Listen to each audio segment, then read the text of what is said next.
Good day. Miles Godlinton, LethbridgeRealEstate.com, coming back to you regarding mortgage approval process. This is part 3 in our 25 points you need to know when you're buying a home.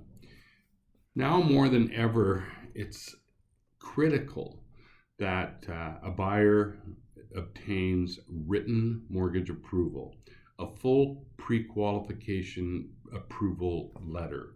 That means that they've taken in their income verification, they've done a credit check, they've done all of the things they needed to do, including tax returns, whatever the broker requires. And if you want to know exactly what they require, ask any banker, any mortgage broker, and they'll give you a list of what they need. It's critical that we prepare our buyers for this for 2 reasons. Number one, so they don't have extreme disappointment when you find them the perfect house, and then all of a sudden the bank pulls a loan or they don't get approved because they weren't 100% correct.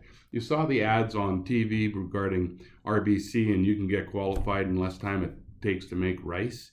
Well, that's a pile of crap. And you hear it, of course, you know that already. So, won't dwell on that.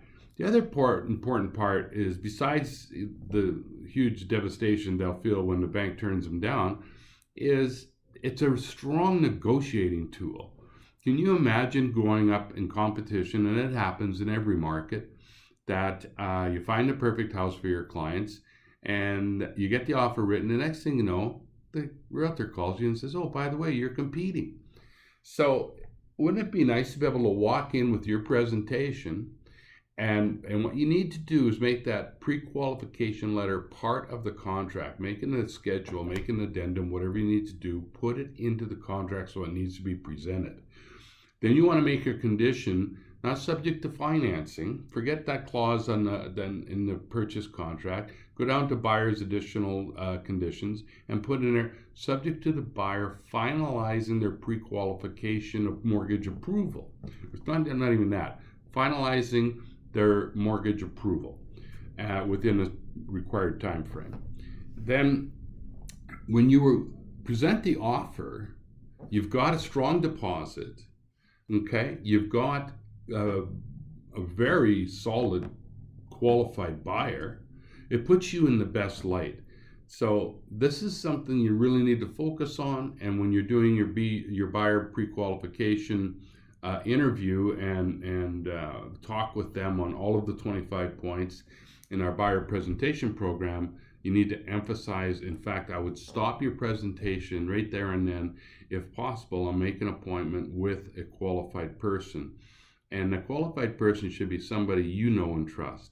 We have a list of approved lenders. We have a list of approved lawyers. Highly recommend that you use that list. But as long as you got a strong relationship with a mortgage lender, great. If they have their own lender and they haven't done it yet, try and direct them towards a mortgage broker that can shop multiple sources for their mortgage funds. Okay, that wraps up our 3rd session, and the next session will be, the buyer profiling program.